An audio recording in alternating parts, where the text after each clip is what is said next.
본문 말씀은 에베소 2장 19절 22절 말씀 같이 한번 읽어보겠습니다. 그러므로 이제부터 여러분은 외국 사람이나 나그네가 아니요 성도들과 함께 시민이며 하나님의 가족입니다. 여러분은 사도들과 예언자들의 놓인 기초 위에 세워진 건물이며 그리스도 예수가 그 모퉁이 돌이 되십니다. 그리스도 안에서 건물 전체가 서로 연결되어서 주님 안에서 자라서 성전이 됩니다. 그리스도 안에서 여러분도 함께 지어져서 하나님이 성령으로 거하실 처소가 됩니다. 아멘. 자, 우리가 지난주에 나눴던 것들 한번 잠깐 보면 우리가 예수님을 예수님을 주님으로 영접하잖아요. 그러면 우리 안에 일어나는 일들이 있죠. 그 첫 번째가 뭐였었냐면 지난주에 첫 번째와 두 번째를 나눴고 오늘은 세 번째를 나눌 건데 첫 번째는 하나님께서 나를 완전히 받아들이셨다라는 거였었습니다. 양자가 되었다 이거죠. 자, 우리가 아무리 우리가 어떤 사람이라 할지라도 더럽고 냄새나는 모습이라 할지라도 하나님은 멈칫하지 않으시고 우리를 바로 안아주시는 분. 그래서 우리는 더 이상 죄의 노예로 있으면서 두려움에 떠는 사람이 아니라 그런 존재가 아니라 하나님을 아빠, 아버지라 부를 수 있는 그런 자녀가 되었다. 하나님의 자녀가 되었다. 이런 신분의 변화가 우리 안에 일어났다. 이겁니다. 두 번째, 나는 그리스도 안에서 특별한 존재가 되었다는 거죠. 이게 작품입니다. 세상 사람이 무엇라 말하던, 세상 사람이 나의 연봉을 가지고 나의 직업을 가지고 나의 가정을 가지고 무엇라 말하던, 하나님은 성경은 우리를 포이에마, 작품이라고 이야기합니다. 내 인생에 어떤 얼룩들, 상처들, 오히려 이것이 하나님이 우리를 만들어 가시는 그런 작품이 된다. 이런 말씀을 우리가 지난주에 나눴죠. 자, 그러면 여러분 잘 보세요. 나는 하나님의 자녀예요. 나는 하나님의 작품이에요. 이걸 여러분들이 이 자리에서 진심으로 받아들이면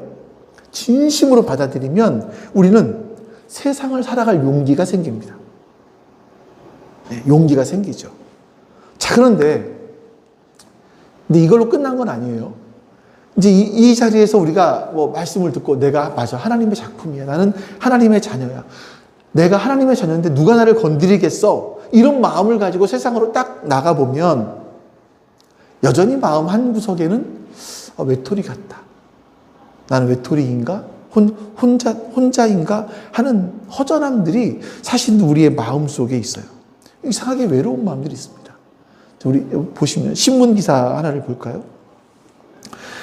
지금은 여러분 인류 역사상 사람들이 한 번도 경험해보지 못한 시대를 살아간대요. 신문 기사에 나온 게 그랬었어요. 사람보다 기계와 대화하는 게 더 편해지는 세상. 우리는 이런 시대를 살아가고 있다라고 얘기하더라고요. 여러분 어떠신지 모르겠어요.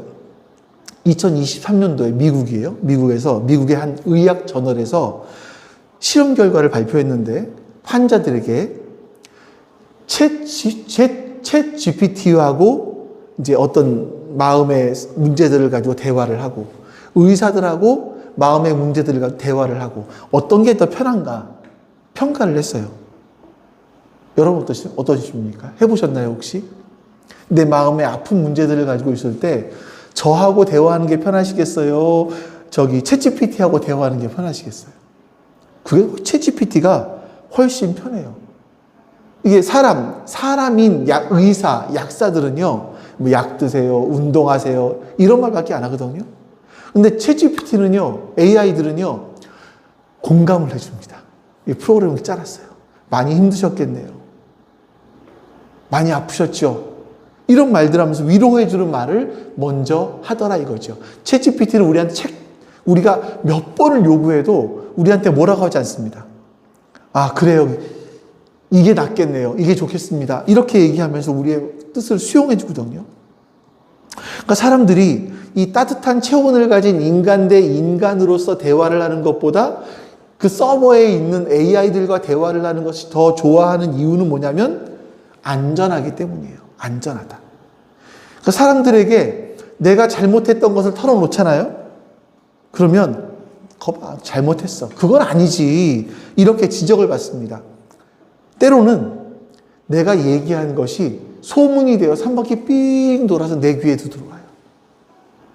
그 관계가 피곤해요, 사실은요. 관계를 맺는다는 건 피곤한 겁니다. 오해를 받을까 봐 두렵기도 하고요. 상처를 받기 때문에 아프기도 합니다. 근데 AI는요, 나를 판단하지 않아요. 언제나 칭찬하고 내 편이 되어주고 밤늦게 얘기에 짜증내지 않고 날 배신하지 않고 이게 AI거든요. 그러니까 이런 것 같아요. 사람들이 자녀를 낳기보다 애완견, 애완묘 이런 것들을 좋아하는 이유가 뭡니까? 자식은 내 말을 안 들어요. 근데 이 강아지들은요, 내가 언제든 들어가도 나를 환영해주고 반겨주거든요.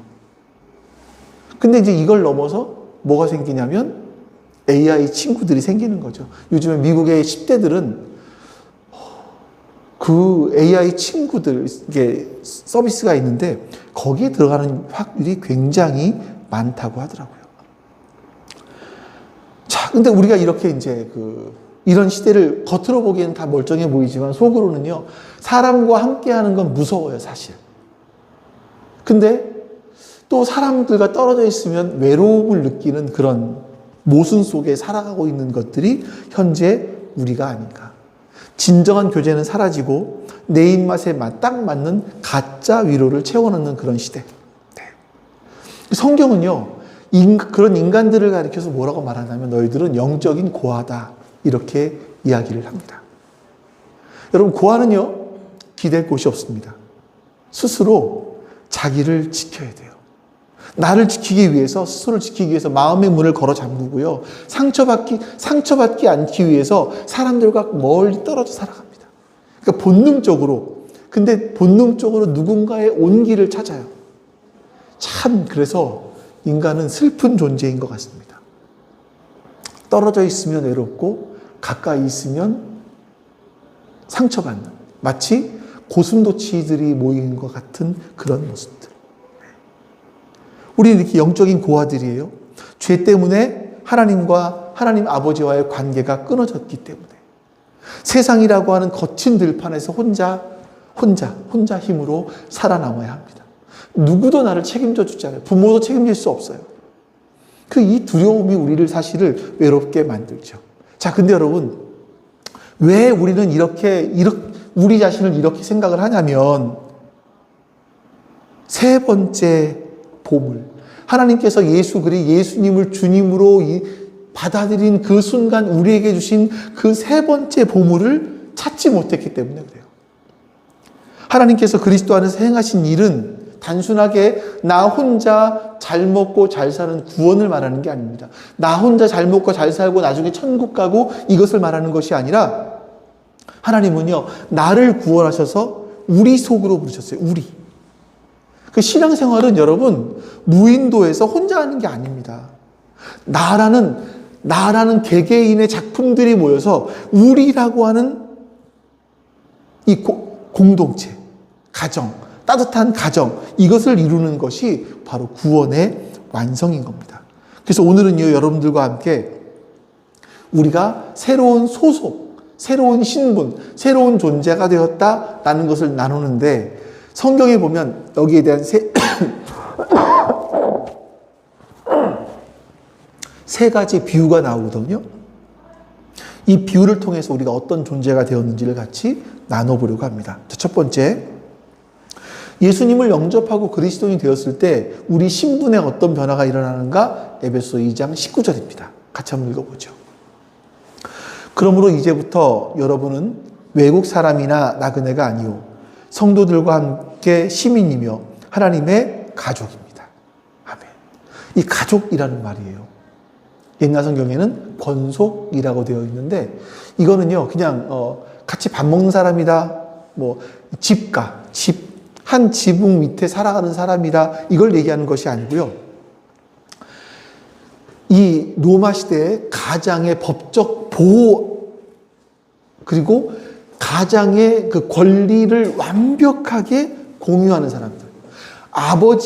가장인 아버지의 힘, 권력, 모든 것을 완벽하게 공유하는 사람들, 이런 사람들을 바로 가족이라고 합니다. 자, 우리 생각해 볼까요? 집에 손님들이 찾아와요. 손님들이 왔습니다. 그러면 그분들에게 맛있는 밥을 대접을 하죠. 식사가 끝나면 과일과 차를 대접합니다. 하지만 여러분, 손님에게 집문서를 내주는 사람이 있습니까? 손님에게 통장 비밀번호 알려주는 사람이 있겠습니까? 그냥 손님은요, 잠시 머물다가 떠나는 사람들이에요. 가족은 다릅니다. 오면 참 재미있는 게, 저는 예봄이하고 예나 승은이도 상관이 없다고 생각을 해요. 저기 냉장고를 쓱 열어서 음료수 꺼내 먹어도 되거든요. 근데 예봄이 예나 승은이는 안 그래요. 오직 예준이만 쓱 열어서 음료수를 꺼내 먹고 저기 안에 열어서 과자를 꺼내 먹습니다. 과자를 꺼내 먹는데 제 눈치도 안 봐요. 더 먹을 거야? 이러고 먹어요. 이게 뭐겠습니까? 바로 어떤 가족이라는 그런 의미가 아닐까 싶어요. 이 가족은요, 부모가 모아놓은, 아버지가 모아놓은 재산을 상속합니다. 이 가족의 명예가 곧 부모의 명예가 곧 나의 명예이기도 한 거죠. 근데 하나님께서 우리를 뭐로 삼으셨냐면 가족으로 삼으셨다라고 말씀합니다. 그러니까 여러분 기억하십시오. 여러분과 저는 이 교회에 잠깐, 이 교회라는 건물에 가끔 들르는, 주일날만 들르는 손님이 아니에요. 하나님은 그렇게 취급하지 않으십니다. 우주를 지으신 하나님 아버지께서 아버지의 모든 권세, 모든 영광을 함께 누릴 수 있는 상속자라고 부르셨어요. 하나님이 우리를 입양했다라는 거예요, 입양. 그러니까 더 이상 영적인 고아가 아닌 거예요. 고아원 원장의 눈치를 보면서 빵 한 조각 거기에 목숨 거는 그런 처지가 아니라는 겁니다. 이제 우리는 당당하게 하나님을 아빠, 아버지라 부를 수 있죠. 그런 은혜의 보좌 앞에 나아갈 수 있는 자녀가 됐습니다. 자, 근데 여러분 여기서 한 가지 현실적인 문제가 있어요. 그게 뭐냐면 하나님이 내 아버지가 되시고 너무나 감사한데, 내가 하나님의 자녀가 되었다는 건 너무나 감사한데, 아버지 집에는요 나만 있지를 않아요. 다른 형제들이 있어요. 나만 있는 게 아니라 내 마음에 안 드는 저 사람도 같이 그 아버지 집에 있다라는 거죠. 여러분 솔직하게 교회 안에서 사람 때문에 상처받잖아요. 우리 사람 때문에. 어떤 분들이 이렇게 말을 합니다. 나는 하나님은 참 좋아요. 그런데 교회 가보니까 위선자가 너무 많아요. 말로는 사랑을 말하지만 뒤에서는 험담하고 이기적이고 무례한 사람들이 참 많은 것 같아요. 제가 이 얘기는요, 한 몇 주 됐나? 그러니까 작년 12월 말이었었나요? 그때쯤에 몇몇 분들이 오셔서 이렇게 이야기를 하시면서 저를 참 오라 그러더라고요. 같이 이야기를 하는데, 제가 목사라는 얘기 듣더니 어떤 분이 저한테 이 얘기를 하시더라고요. 나는 교회는 다니기 싫어요. 근데 예수님은 좋아요. 이렇게 얘기를 하더라고요. 저도 교회가 싫네요. 이렇게 말씀을 드리긴 했는데, 여러분, 제가 목사이지만 저에게 상처받으신 분 많으실 거 아니에요. 그냥 여러분이 덮어주고 넘어가서 그렇지, 제가 말을 많이 하는 사람이다 보니까 제 말 때문에 상처받는 분들이 많이 있으실 거예요. 교회는요, 아픈 사람들, 모난 사람들이 모인 곳입니다. 하지만 여러분, 우리가 놓치지 말아야 될 관점이 하나 있어요. 다음 사진 보시면 교회는요, 완성된 성자들이 모인 곳이 아닙니다. 교회는요, 상처 입은 고아들이 모인 곳이 교회예요. 가족, 상처받은 고아들이 모인 가정, 이게 교회인 겁니다. 상상해 보십시오. 오랫동안 길거리에서 거칠게 살았던 아이들이에요. 근데 그런 아이들이 막 입양됐습니다. 따뜻한 집에 들어왔지만 몸에는 여전히 때가 묻어 있어요. 식사 예절? 그런 거 없습니다. 밥을 보자마자 내 밥그릇 챙기기 위해서 막 뺏어 먹고 손으로 허겁지겁 집어 먹어요. 서로 이기적인 모습들이 있죠. 옆 친구가 조금만 건드리면요, 반사적으로 주먹이 막 나갑니다. 왜 그래요? 본래 나쁘기 때문에? 아니요. 그냥 세상에서 혼자 살아남으려고 하다 보니까 그게 세상의 방식이기 때문에 그래요. 그 세상의 방식을 가지고 교회에 들어오다 보니까 여전히 아직도 여기도 그렇게 살아야 되는지를 아는 거죠. 이게 고아들의 생존 본능인 거예요. 우리도 마찬가지입니다, 여러분. 이 죄 많은 세상에 여러분 살아가잖아요. 거기서 상처받고 경쟁하고 이리저리 치이며 살아가다 보니까 막 하나님의 은혜를 받고 건짐받아서 교회로 들어오게 됐는데 같은 우리가 되었는데 겉모습은 우리가 좀 단정하게 꾸미고 올 수 있지만 우리의 속사람은요 여전해요. 세상에서 인정받기 원하고요. 혹시나 누가 나를 무시하지 않을까 나를 세우고 있고요. 그러니까 우리는 어떤 사람들이냐면 지금 현재 치료받고 있는 환자들인 거예요. 언제까지? 하나님 나라 갈 때까지. 그래서 누군가 여러분 교회에 위선자가 많아요 라고 말을 하시면 이렇게 답을 하시면 돼요. 맞아요. 맞다고 얘기하세요. 교회에는 환자들이 많습니다. 그 교회는 병원이에요. 성자들이 모인 그런 거룩한 모임이 아니라 교회는 사실은 병원입니다. 당신도 아프면 교회 와야 돼요. 거기가 원래 그런 사람들이 모인 곳이고요. 근데 서로의 상처들을 서로 보듬어주면서 조금씩 치료해 나가는 곳, 여기가 교회라고 우리는 이야기해 주는 거죠. 여러분, 바로 이게 가족입니다. 서로의 부족함을 견뎌주는 공동체. 하나님은요, 우리를요, 그런 가족으로 부르셨어요. 우리가 완벽해서? 아니요. 예수 그리스도의 피로 연결되었기 때문에 우리는 서로를 포기할 수 없는 형제이고 자매라고 인정하게 되는 겁니다. 자, 두 번째 비유가 있어요. 바로 그리스도의 몸이 되었다라는 건데 하나님의 가족이 되었다라는 게 첫 번째 비유라고 한다면 두 번째 비유는 우리가 그리스도의 몸이 되었다. 고린도전서 12장 27절 같이 읽어봅니다. 여러분은 그리스도의 몸이요 따로따로는 지체들입니다.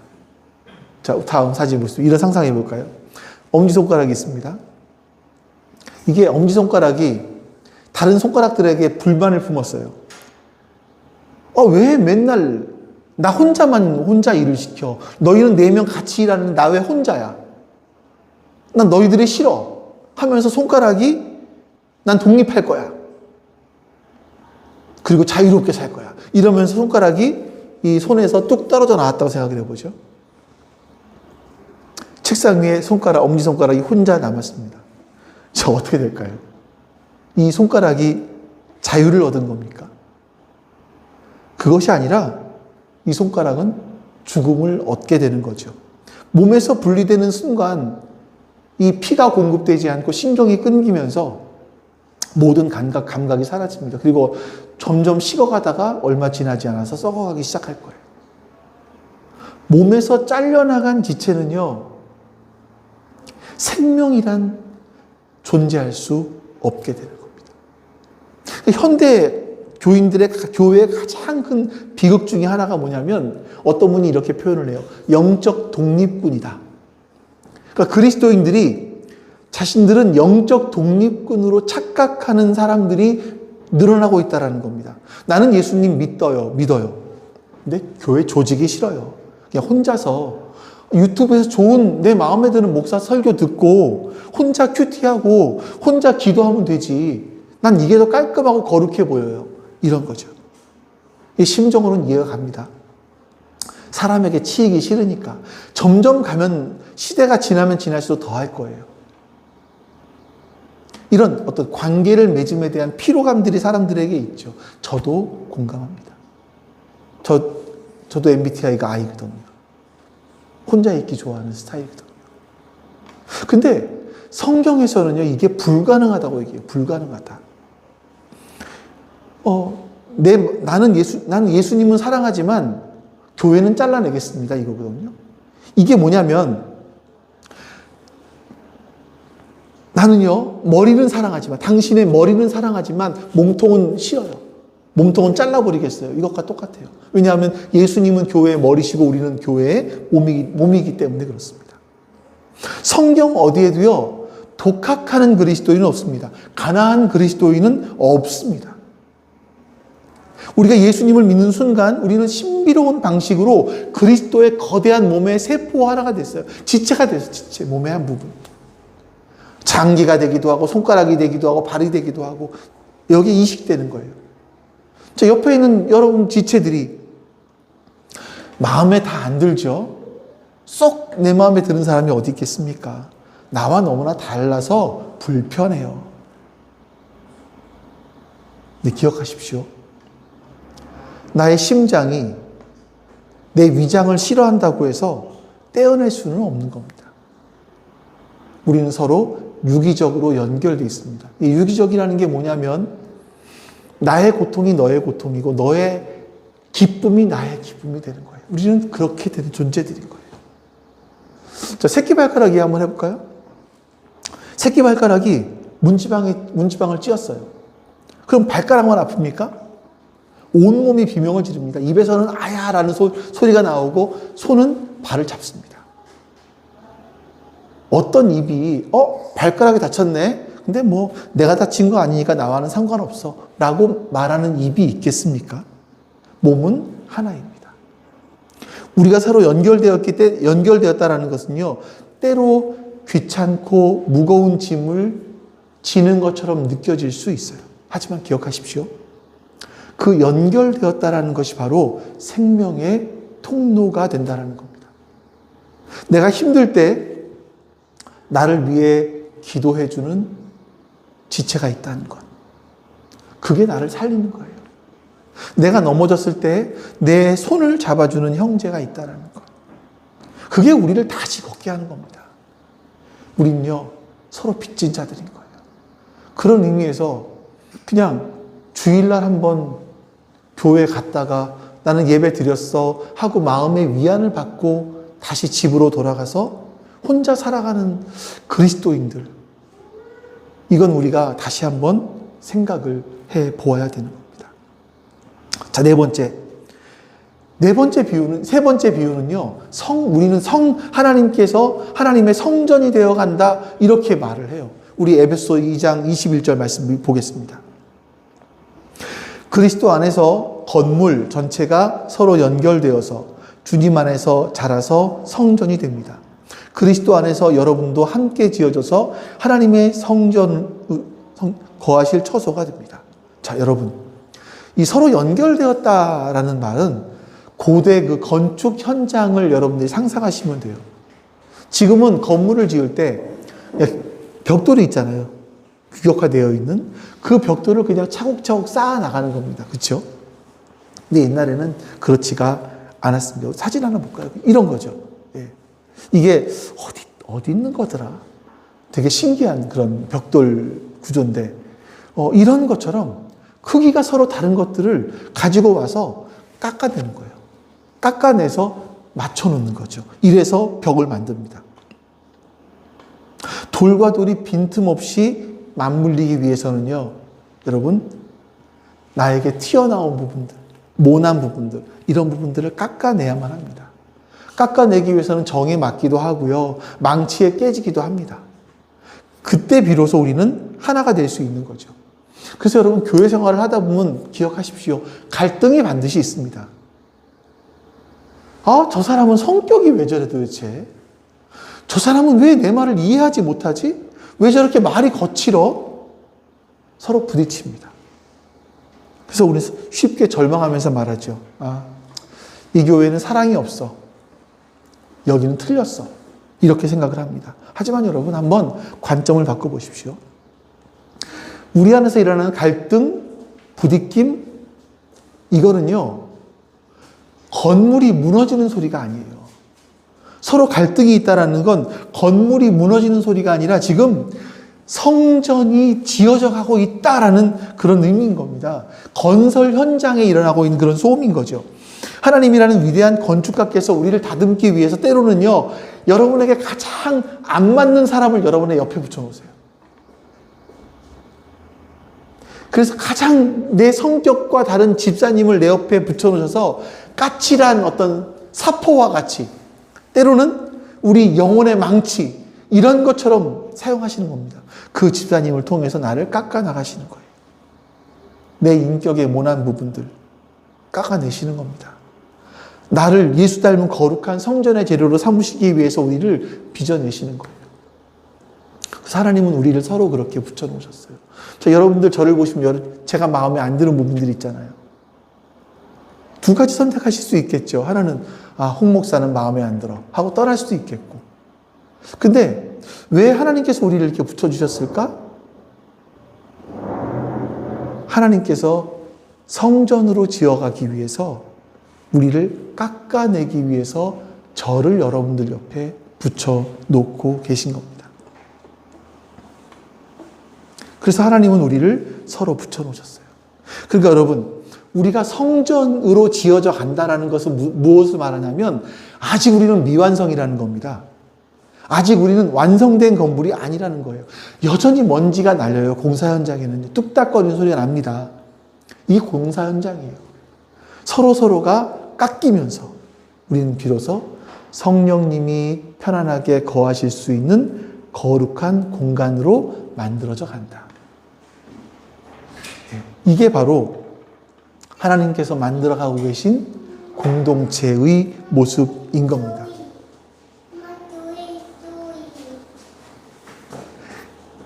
가족이기 때문에 서로를 용납해요. 몸이기 때문에 서로의 고통을 나눌 수 있어요. 성전이기 때문에 서로를 깎아내면서 함께 거룩해져 가는 거죠. 이게 바로 교회인 겁니다. 자, 그럼 여러분, 아니 굳이 이렇게 깎아지면서까지, 이렇게 힘들면서까지 교회로 모여야 되는 이유가 뭐예요? 단 하나입니다. 예배. 구약 성경에서 성전은요, 제사 드리는 곳입니다. 성전인 우리가 하나님 앞에 모인 이유는요, 하나님을 예배하기 위해서예요. 예배는 여러분들 11시에 참석해서 여기서 목사의 설교 듣고 집에 돌아가는 이게 예배가 아닙니다. 진정한 성전 공동체, 예배 공동체는요, 하나님이 너무 좋아서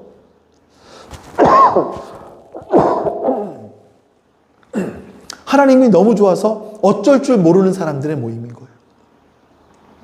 왜 그런 거 있잖아요. 요즘에 보니까 얼마 후에 BTS가 저는 BTS에서 B의 팬입니다. 너무 이뻐요, 얘가. 근데 광화문에서 얼마 있다가 콘서트를 한대요. 무료로 한다는 것 같은데 거기에 얼마나 많은 인파가 또 모이겠습니까? 그 팬들이 거기에 모이는 이유는 딱 하나입니다. BTS 보기 위해서. BTS라고 하는 하나의 자신들의 우상들을 위해서 그 스타에 열광하기 때문에 거기에 모이는 거죠. 여러분, 교회도 마찬가지입니다. 교회는요, 교육 시스템이 좋고 뭐가 좋아서 모이는 것이 아니라 바로 하나님이 행하신 일이 너무나 좋아서, 하나님의 성품이 너무나 좋아서, 그 하나님에 대한 이야기를 하지 않고는 배길 수 없는 사람들이 모이는 거예요, 사실은요. 와, 하나님께서 지난주에 나에게 이런 일 하셨어요. 나 지난주 말씀 묵상했는데, 우와, 하나님이 이런 분이시래요. 그냥, 이거예요. 이 고백을 하기 위해서, 하나님의 이름을 높이기 위해서 모이는 사람들. 이게 진정한 성전으로 지어져 가는 겁니다. 이 예배의 감격이 회복될 때, 사실은요, 우리의 인생 가운데 있는 복잡한 문제들, 이건 의외로 쉽게 풀어집니다. 우리 이런 말 많이 하잖아요. 사랑은 삼각형이다. 제가 종종 했던 말인데, 서로를 바라볼 때는 멀지만 하나님을 바라보기 시작하면 가까워질 수 있다. 이런 말 하는 것처럼 서로의 얼굴만 바라보면 답이 없죠.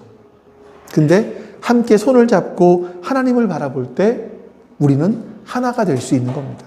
이게 바로 성령님이 거하시는 처소, 교회가 되어져 가는 겁니다. 여러분, 지금까지 우리는요, 하나님이 우리에게 주신 새로운 신분인 가족, 몸, 성전, 여기에 대한 말씀을 나눴습니다. 그런데 이 모든 이야기를 듣고 나서도 여전히 내 마음속 한 구석에는요, 어떤 풀리지 않는 의구심이 생길 수도 있어요. 말씀은 좋아요. 너무나 이상적이에요. 근데 내가, 나라는 사람이 과연 하나님의 작품일 수 있을까? 내가 하나님의 가족인가? 왜냐하면 나는 예수님 믿고 꽤 됐지만 안 바뀌었거든요. 여전히 내 입술은 그냥 그대로인 것 같아요. 내 생각도 그대로이고. 자, 이렇게 고민하시는 분들에게 사도 바울이 고린도 후서 5장 17절에서 이렇게 말을 했습니다. 같이 읽어볼까요? 시작. 누구든지 그리스도 안에 있으면 그는 새로운 피조물입니다. 옛 것은 지나갔습니다. 보십시오. 새 것이 되었습니다. 아멘. 자, 새로운 피조물이라고 말하는데 이 단어가 사실은요, 헬라어에서 굉장히 특별한 단어입니다. 이 새롭다라는 것은 뭐냐면요, 시간적으로 최신상이다 이걸 말하는 게 아니라 질적으로 완전히 새로워졌다는 거예요. 질적인 새로움. 피조물이라는 건 단순하게 개인만 의미하는 것이 아니라 창조 세계 전체를 말합니다. 이걸 합치면 뭐가 되냐면요, 예수님을 믿는 건요, 하나님께서 여러분들을 리모델링 하시는 게 아니라는 거예요. 우리의 낡은 부분들을 리모델링 하는 것이 아니라 그냥 완전히 허물고 새로운 방식으로, 새로운 설계도를 가지고 새로운 방식으로 우리를 새롭게 짓는, 재건축하신다라는 의미가 이 안에 포함되어 있는 겁니다. 더 나아가서 내가 발 딛고 사는 이 우주의 법칙 자체가 바뀌어버렸어요. 우리는 새로운 세상으로 이민을 가는 겁니다. 우리가 느끼기에 사실 여전히 변하지 않은 옛 사람의 모습인 것 같아 보일지 모르겠습니다. 하지만 성경은요, 여러분의 느낌을 말하는 것이 아니라 팩트를 얘기를 해요. 진실을 얘기합니다. 성경은 여러분의 느낌이 어떠하든 사실은 이미 바뀌었다라고 말을 해요. 여러분이 믿던 못 믿던 이미 우리는 바뀌었습니다. 새로운 존재로. 옛 시대의 지배를 받던 나는 죽었고요. 그리스도가 다스리는 새 시대의 백성으로 다시 태어났습니다. 이것은요, 여러분이 착하게 살면 얻게 되는 자격증을 말하는 것이 아니라 예수 그리스도의 십자가를 통해서 이미 우리에게 완료하신 그런 새로운 신분이라는 거예요. 우리 지난주에 보았던 에베소 2장 10절 말씀 다시 볼까요? 같이 읽어보겠습니다. 우리는 하나님의 작품입니다. 선한 일을 하게 하시려고 하나님께서 그리스도 예수 안에서 우리를 만드셨습니다. 하나님께서 이렇게 미리 준비하신 것은 우리가 선한 일을 하며 살아가게 하시려는 것입니다. 여러분과 저는요, 그냥 공장에서 찍어낸 공산품이 아니라는 거예요. 대충 만드신 게 아니라는 겁니다. 효율을 따지며 만드신 게 아니라는 겁니다. 그냥 시인이 시를 쓸 때 단어 하나하나를 선택하잖아요. 은을 하나하나를 선택하잖아요. 그렇게 심사숙고하며 만들어낸 존재가 여러분들과 저라는 거예요. 그 옛날에 누가 그랬죠? 장인이 한 땀 한 땀 빚은 그게 우리라는, 그게 하나님께서 우리를 그렇게 빚으신 작품이라는 겁니다. 여러분, 그런 의미에서 이 포이에마는요, 또 다른 의미가 있어요. 자, 우리 다시 다음 거 볼까요? 여러분, 나 혼자만이 명품이 아니에요. 나 혼자만이 명품이 아니라 하나님은요, 우리라는 각각의 조각들을 모아놓으세요. 그래서 세상은 감히 상상할 수 없는 거대한 모자이크를 만드시는 거예요.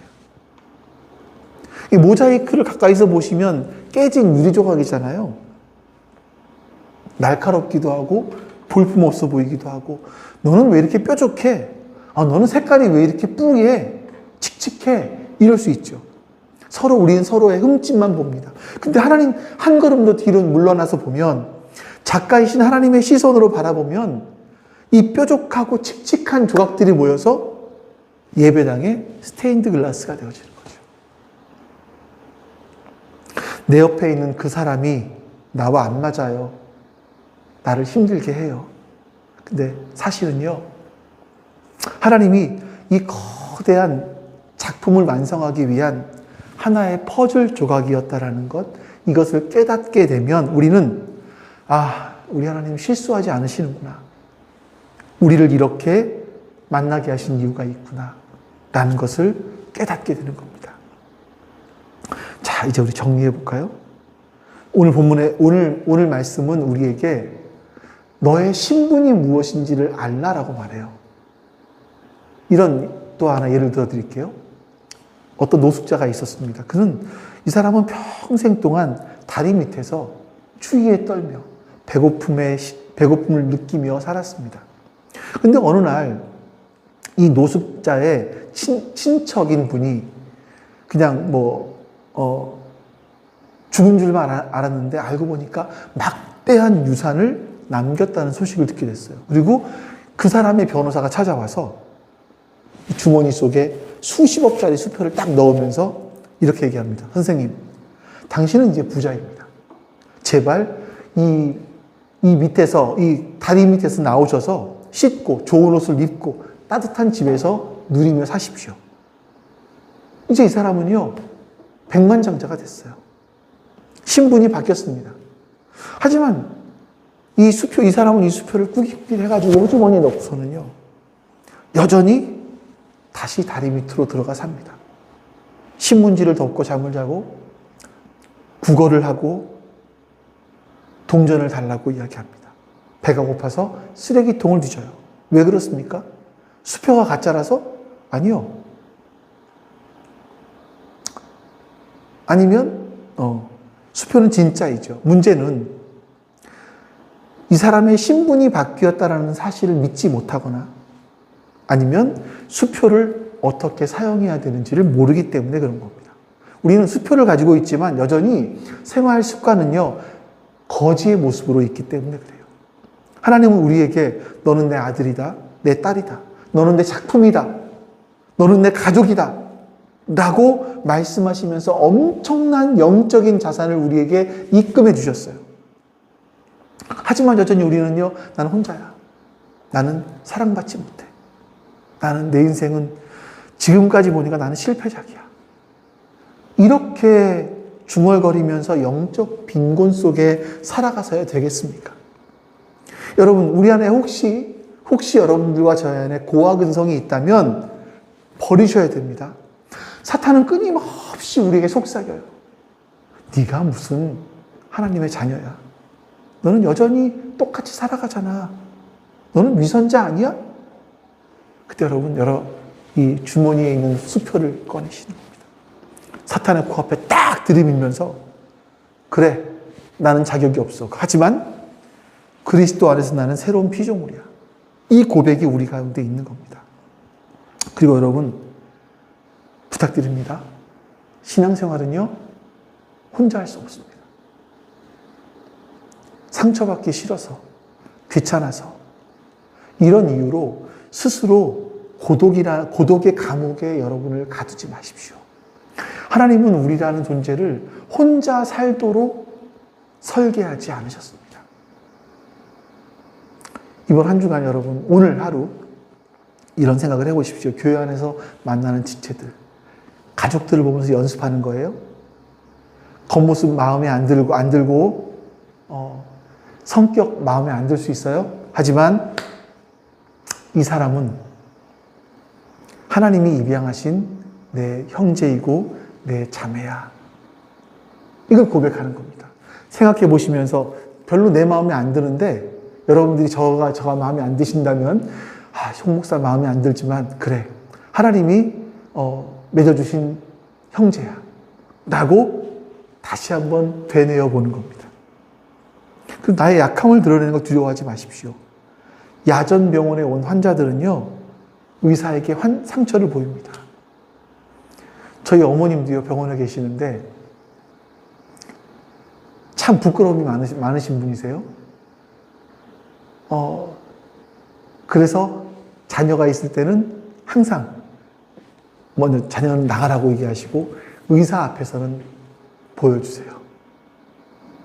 이게 차이겠죠. 왜냐하면 치료받아야 되니까. 근데 우리가 형제 자매 앞에서 사실은 우리의 상처들이 다 드러나야 되는 겁니다. 그것이 어떤 소문이 되지도 않고 어떤 질책거리가 되지도 않고 오히려 그것이 우리의 기도 제목이 되는 우리들. 여러분들이 아프고 힘든 것들이 다 우리 안에 공유가 되어지고 그것이 우리의 아픔이 되고 여러분의 기쁨이 다 공유가 되어지고 그것이 나의 기쁨이 되고 이런 공동체. 이게 사실 여러분 이 세상을 살아가게 해주는 힘이 되는 거죠. 생각해 보세요. 정말 따뜻한 집이 있어. 따뜻한 가정이 있어요. 그럼 세상에서 힘들어도요. 가정에 돌아가면 돌아갈 가정이 있다는 것, 이게 우리의 힘이 아니겠습니까? 그럴 때 여러분, 우리에게 진짜 치유가 시작된다는 사실을 기억하시기 바랍니다. 아버지 하나님, 하나님께서는 예수 그리스도를 통하여서 우리를 하나님의 가족으로 또한 하나님의 가족, 하나님의 교회의 지체로 그리고 하나님의 성전으로 우리를 지어가고 계신다 말씀하십니다. 하나님, 우리는 여전히 지금도 지어져 가고 있는 미완성된 존재라는 것을 기억하게 해주시고 내 옆에 있는 지체들이 하나님께서 나를 만들어 가시기 위해서 그 옆에 놓으신 영적인 사포이고 영적인 망치라는 사실들을 기억하며 우리 지체들을 바라보며 함께 지어져 갈 수 있는 우리가 되게 해 주시옵소서. 그래서 우리의 아픔을 서로 공유하고 나누며 우리의 기쁨을 서로 즐거워할 수 있는 그런 우리로 만들어져 갈 수 있도록 주님 역사해 주시옵소서. 그렇게 우리가 하나님의 몸으로, 가족으로, 성전으로 아름답게 지어져 갈 수 있도록 주님 우리에게 은혜를 베풀어 주시옵소서. 감사드리며 우리 주 예수 그리스도의 이름으로 기도하옵나이다. 아멘. 여호와는 내게 복을 주시고 너를 지키시기를 원하며 여호와는 그의 얼굴을 내게 비추사 은혜 베푸시기를 원하며 여호와는 그 얼굴을 내게로 향하여 드사 평강 주시기를 원하노라. 아멘. 이제는 우리를 가족으로 몸으로 성전으로 세우시기 위해서 이 땅에 오신 예수 그리스도의 은혜와 그 아들을 우리에게 보내시기까지 우리를 사랑하신 아버지 하나님의 사랑하심과 그 사랑이 우리의 가슴에 절절히 와닿게 해주시는 성령 하나님의 함께하심이 지금 주 앞에 모여 예배드린 하나님 백성들 머리 위에 지금부터 영원토록 함께하시기를 간절히 축원하옵나이다. 아멘.